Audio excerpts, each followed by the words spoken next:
j'espère que vous allez bien. Je suis vraiment ravie de vous retrouver aujourd'hui pour une nouvelle vidéo sur la chaîne qui va être un update lecture. Je suis super contente de pouvoir vous en faire deux d'affilée en fait.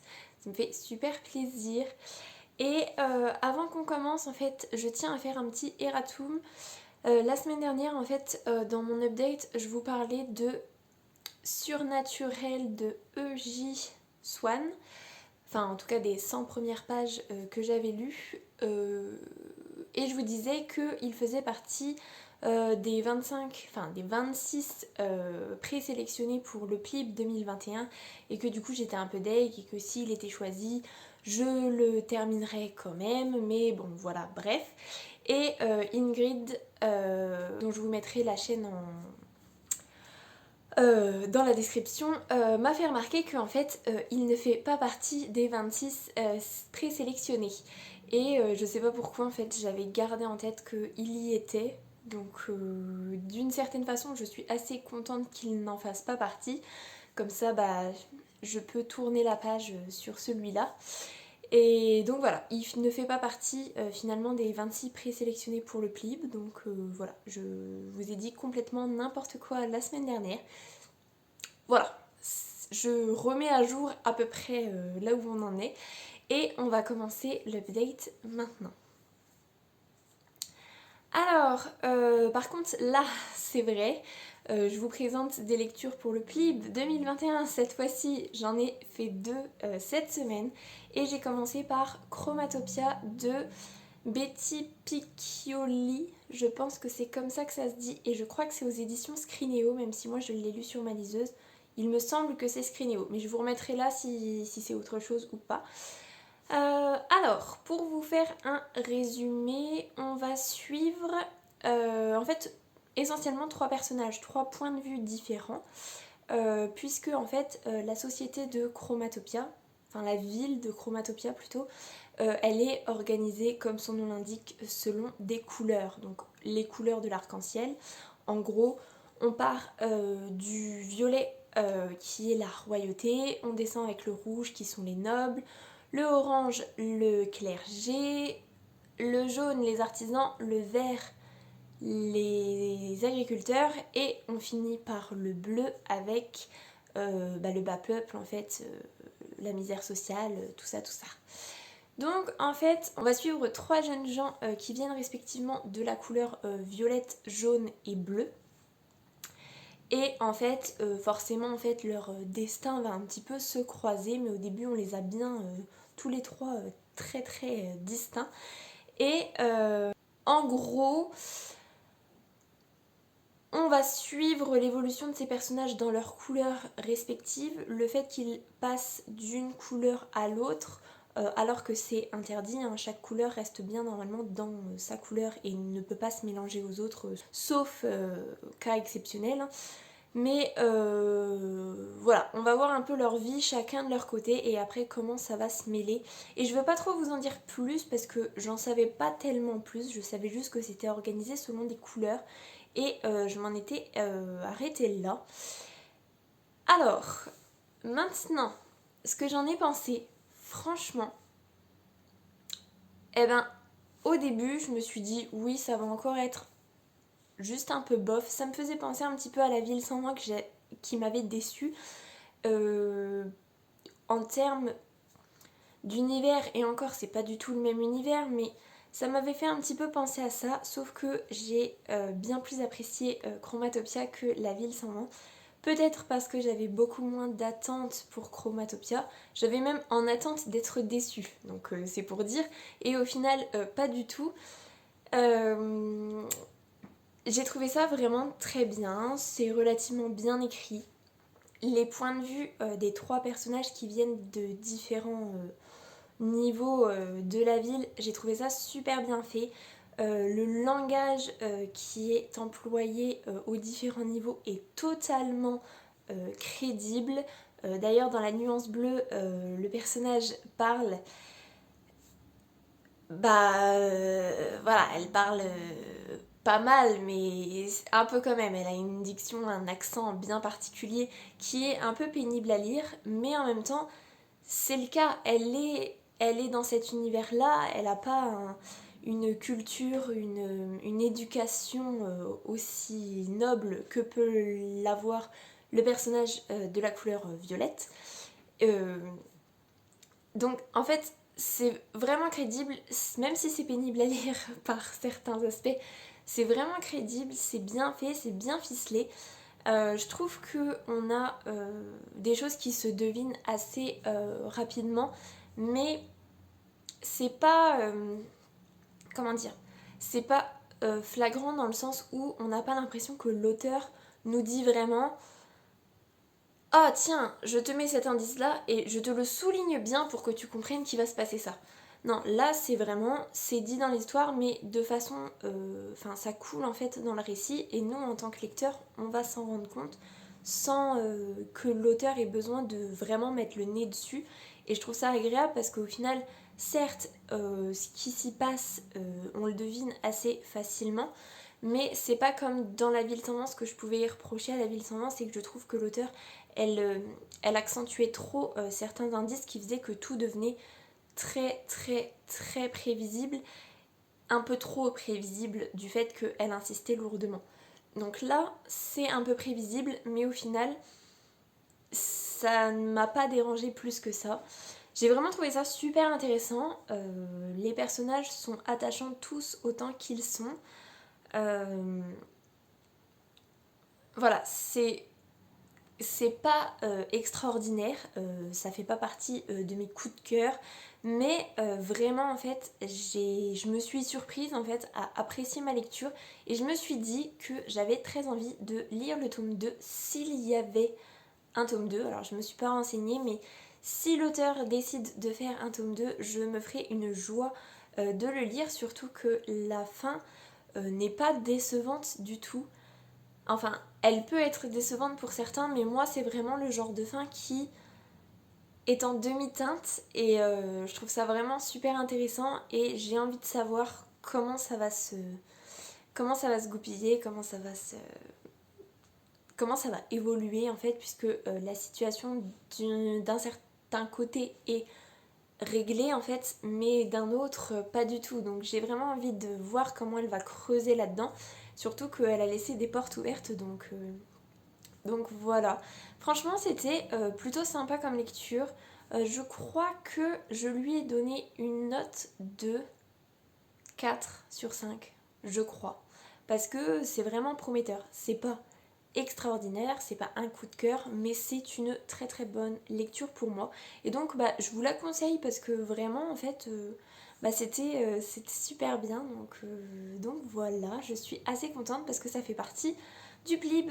Et enfin, c'est une très bonne lecture, donc je suis vraiment contente et je pense que pour l'instant elle fait partie des 5 finalistes que je compte mettre. Je pense parce que c'est vraiment sympa et je pense que ça peut augurer un tome 2 vraiment super, donc j'espère vraiment que l'auteur aura envie en fait d'écrire la suite. Je me suis pas renseignée mais je croise les doigts. Et ensuite, j'ai voulu continuer sur ma lancée des lectures du Plib parce que même si je me suis rendu compte que j'avais jusqu'au mois de mars, je me laisse jusqu'au 3 mars pour faire mes lectures et après voter et pas jusqu'au 21 février, donc ça me laisse un petit peu de marge, pas beaucoup plus mais une petite semaine quand même. Eh ben il faut quand même que j'en lise un petit peu plus, donc bref, j'ai décidé enfin de lire Les chaînes du silence de Céline Chevet aux éditions du Chat Noir. Il était dans ma pile à lire depuis au moins un an, je pense. J'avais vu je ne sais plus qui en parlait et dire que c'était plutôt pas mal. Ça m'avait donné envie et puis là quand je l'ai vu en fait dans les possibilités pour le Plib, bah forcément je me suis dit que j'allais l'acheter et que j'allais lire puisque il était déjà dans ma palle de base. Donc, en termes de résumé, on va suivre 2 espaces-temps, on va dire. Premier espace-temps, en fait, on va lire le journal de Nathanaël, qui est un humain qui va croiser en fait la route d'une vampire et de son enfant vampire. Et la situation va faire que il va les aider parce qu'ils sont dans une situation assez compliquée et va se créer en fait une relation entre Nathanaël et l'enfant en fait de la femme vampire. Donc on va suivre l'écriture du journal de Nathanaël qui explique en fait comment il les a rencontrés, comment s'est poursuivi en fait sa vie jusqu'à sa fin de vie. Et en parallèle, on va suivre un vampire qui est avec une petite fille qui doit avoir une dizaine d'années, pas plus, et qui lui en fait recherche ce vampire-là, donc Kael qui a vécu cette relation en fait avec Nathanaël. Et parce que visiblement Kael a une information dont ce vampire-là a vraiment envie de savoir comment il a fait pour se sortir de telle situation, il en a vraiment vraiment besoin et donc du coup il va lire le journal de Nathanaël pour essayer de comprendre où est-ce que Kael peut se trouver. En gros, en termes de résumé, je pense qu'on est à peu près là-dessus. C'est un petit peu compliqué puisque dans cet univers-là, on a affaire à des vampires qui ne sont pas... C'est pas le schéma classique du vampire dans le sens où ça prend... Il y a des similitudes avec les vampires qu'on peut voir chez Bram Stoker, mais il y a quand même beaucoup de différences et c'est ça qui est vraiment assez intéressant dans ce livre-là, c'est le côté en fait où les vampires ont une façon d'être, une façon d'exister qui est bien différente de ce que l'on a l'habitude de lire et j'ai trouvé ça déjà très intéressant de base. Donc la difficulté c'est que les vampires déjà n'ont pas de nom dans ce roman, donc à part Kael qui en fait a été nommé par Nathanaël, ils n'ont pas de nom, ils ne s'appellent pas entre eux. Donc c'est pour ça que c'est assez difficile puisqu'on ne peut pas trop les différencier par leur nom déjà. Et on a vraiment une hiérarchie qui est les vampires sont la race suprême entre guillemets. On a des bêtes aussi. Bon, alors là c'est un peu complexe, je vous laisserai voir par vous-même. Les humains en dessous et les autres animaux.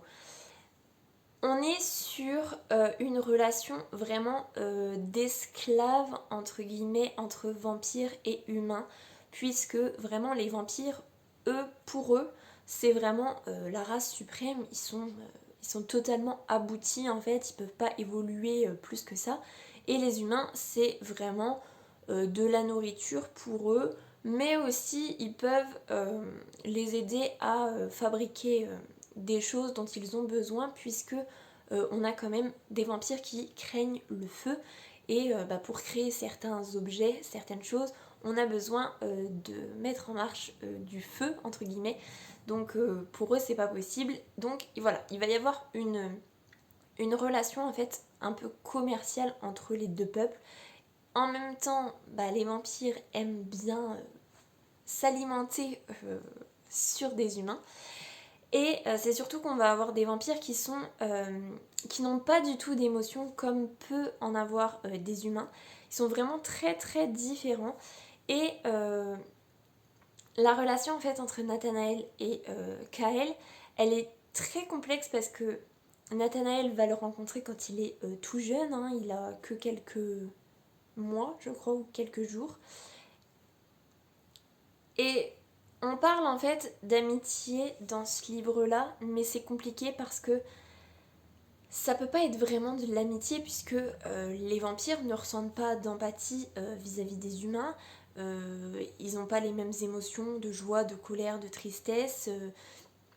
Ils ont éventuellement un petit peu de dégoût, par exemple de s'adresser aux humains. Ils ne s'abaissent pas à ça. Les vampires qui le font, c'est très rare et quand ils le font, on sent que ça les dégoûte un petit peu de devoir s'abaisser à nous adresser la parole, puisque eux communiquent essentiellement par la pensée.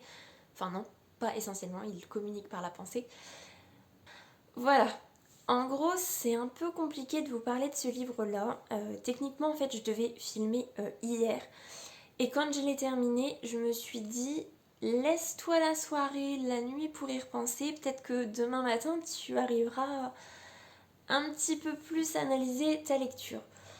Eh ben, c'est compliqué. Alors, je lui mets un 3 sur 5 parce que je l'ai trouvé très intéressant. Toute la façon de construire les vampires, de construire la relation entre vampires humains qui ressemble quand même à une relation d'esclave, on va dire, mais en même temps il peut y avoir un petit peu d'apprentissage qui mène un petit peu à de l'amitié. C'est compliqué, c'est assez complexe à voir et à conclure en fait. Je peux pas dire que c'était un coup de cœur, c'est pas vrai. Je ne peux pas dire que c'était une excellente lecture, parce que ce n'est pas vrai non plus, mais c'était super intéressant à lire. Après, c'est très lent, je trouve ça vraiment très très lent. Il n'y a pas beaucoup d'action, il y a même pratiquement pas d'action. C'est dur de savoir où est-ce qu'on veut aller. Pour le coup, il n'y a pas de... Comment dire? Il n'y a pas d'anticipation parce qu'on voit pas trop où est-ce qu'on veut en venir. Mais c'est intéressant. Pour moi, en fait, ce qui le qualifie, c'est vraiment, c'est intéressant à lire. Ça me fait penser un petit peu à un documentaire sur les vampires ou à une étude anthropologique. Alors, je suis pas trop sûre de ce que je suis en train de dire, mais en gros, vraiment, on est sur l'étude des vampires, de comment leur société fonctionne, comment ils évoluent parmi les humains. Voilà, je lui mets un 3 sur 5 parce que pour moi c'est la moyenne un petit peu plus parce que j'ai quand même passé un bon moment, j'avais quand même envie de connaître la fin, même si la fin au final elle a été un petit peu pareille que toute ma lecture. Pour moi ça se finit un peu lentement et voilà, il y a une fin mais ouais sans plus quoi, c'est pas extraordinaire mais super intéressant. Donc c'est difficile en fait de vous en parler. Je pense que lisez-le si vous êtes intéressé par les vampires, si vous voulez une autre façon d'aborder les vampires. Je pense qu'il est très bon. Si vous voulez quelque chose avec beaucoup d'action, n'y allez pas du tout. Hein. C'est vraiment quelque chose de très tranquille, de très lent, voilà, de lent. J'ai pas trop d'autres mots. Donc voilà, je suis un petit peu partagée au final. Mais c'était quand même une lecture intéressante et c'était pas trop mal. Donc voilà, je suis partagée, mais si ça vous intéresse de lire autre chose sur les vampires, une autre façon de créer les vampires, bah franchement allez-y parce que c'est très très intéressant. Voilà. Et enfin, je vais passer très très vite sur ça parce que c'est une lecture que je me traîne entre guillemets depuis plus d'un an, je pense, mais que j'ai réussi à terminer cette semaine. Et donc il s'agit d'un livre audio, un peu complexe, mais bon. J'ai enfin terminé Un parfum glacé qui a été écrit par Margot Liseuse et sa maman. Elles ont décidé de ne pas le publier pour l'instant. Enfin, là où j'en étais quand j'ai commencé à l'écouter, c'est-à-dire il y a plus d'un an. Il y a plus d'un an, franchement. Elles avaient décidé de ne pas se faire éditer pour l'instant, pas publier. Mais Margot a décidé en fait de lire un chapitre par jour, je crois, pour voir comment le roman était accueilli par le public. Voilà, alors je sais pas trop où est-ce qu'on en est. Il me semble que j'ai peut-être vu passer sur Instagram que finalement elle était en train de remanier et que peut-être ça pouvait aboutir à un livre papier. Donc voilà, je sais pas trop. Pour vous faire un résumé, on va suivre Lilou, qui est une vieille femme qui est en maison de retraite, qui est en fin de vie, qui a vécu une vie riche en rebondissements, on va dire, et qui a envie de revoir Nicolas, qui a une quarantaine d'années, et de lui livrer en fait les secrets de famille qu'il y a dans sa famille à lui. Alors Lilou n'a pas du tout de lien de parenté avec Nicolas, mais elle l'a vu quand il était petit, quand c'était un nourrisson. Elle a connu très très bien sa famille et elle sait qu'il y a des choses dont il n'a pas du tout conscience sur sa famille, et elle veut en fait se libérer de tout ce qu'elle a vécu avec cette famille-là. Elle veut que Nicolas soit au courant de tout ça, en sachant que elle demande la permission quand même au père de Nicolas, qui va décéder au tout début du livre, et il va quand même demander à son fils, avant de mourir, d'aller voir Lilou pour qu'elle lui raconte son histoire. Et en gros, c'est à peu près ça le résumé. On va suivre Nicolas qui va aller rencontrer Lilou. Lilou qui va lui raconter toute sa vie en fait avec la famille Page. Et en gros, voilà.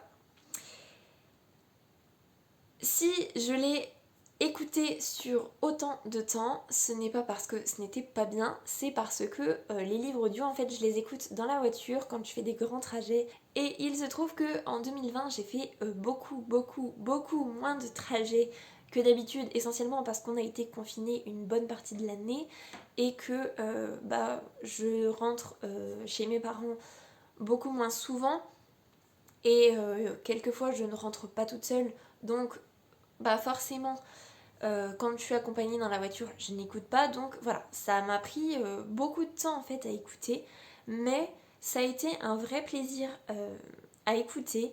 À lire, je suis pas trop histoire familiale avec tout ce qui les secrets, les non-dits, on découvre les choses après plusieurs années. C'est pas trop des histoires qui m'intéresse entre guillemets en termes de lecture, mais par contre en audio j'ai trouvé ça super sympa. J'ai trouvé le style de Margot et de sa maman super intéressant, super sympa à lire. C'était bien ficelé. Après il y a 2-3 choses qui m'ont un petit peu gênée, peut-être aussi essentiellement parce que en termes de vocabulaire, les Suisses c'est pas forcément le même que nous, mais c'était sympathique quand même. Voilà, j'ai trouvé que c'était vraiment bien. Les secrets de famille, au final, ce que j'ai trouvé bien, c'est que on devine très rapidement en fait de quoi ils retournent, mais finalement en fait elles font en sorte que oui, on a bien deviné, mais en fait, et c'est le mais en fait qui donne toute sa saveur en fait à l'écriture, parce que on a envie de savoir en fait, on a envie de connaître le dénouement. Et voilà, le seul petit bémol que je pourrais mettre, c'est que je trouve que l'épilogue il est un petit peu trop rapide à mon goût, peut-être pas assez fouillé entre guillemets, étant donné que le récit de Lilou il est très long, il va prendre énormément de chapitres, même si on va avoir la vie de Nicolas dans le présent un petit peu en parallèle. Les souvenirs de Lilou prennent énormément de place et je trouve que la conclusion elle est peut-être un petit peu trop rapide, mais elle m'a quand même vraiment satisfait. Je trouve que les personnages ils sont super bien faits, ils sont attachants, tous autant qu'ils sont. Il y en a certains qui sont détestables au possible, mais c'est bien fait. Et je sais pas, elles ont réussi même à faire que certains personnages qui sont détestables, il y a des moments où on est un peu attendri, où il y a des moments où on a envie de croire que finalement c'est pas de leur faute, qu'ils sont récupérables, et en fait ils sont irrécupérables, hein, clairement. Donc voilà, franchement j'ai trouvé que c'était super bien pour une première écriture, je trouve ça vraiment top, et je trouve que c'était un super beau projet pour elles deux de faire ça ensemble. Je trouve ça trop mignon en plus, et l'histoire est bonne, donc si vous avez envie d'aller écouter Un parfum glacé de Margot Liseuse et sa maman, allez-y, parce que c'était vraiment bien. Si les histoires familiales ça vous intéresse, c'est sympa, franchement c'est vraiment sympa, et donc voilà. Et au final, cette update lecture touche à sa fin. J'avais que 2 lectures papier à vous présenter, plus mon écoute de Un parfum glacé. Donc globalement, en fait, j'ai fait des bonnes lectures. C'était pas extraordinaire, mais c'était plutôt bon. Je vais continuer sur ma lancée. Je pense que jusqu'au mois de mars, je vais essentiellement lire pour le PLIB. Mais ça me dérange pas. Il y en a 2-3 que j'ai très envie de faire. Donc je pense qu'on va se lancer là-dedans. En attendant, j'espère que cette vidéo vous aura plu. Si c'est le cas, n'hésitez pas à mettre un petit pouce dans les airs, à vous abonner à la chaîne et à venir discuter avec moi en commentaire. Ça me fera super plaisir. En attendant, je vous souhaite une très belle semaine, de très belles lectures et je vous dis à la semaine prochaine. Salut!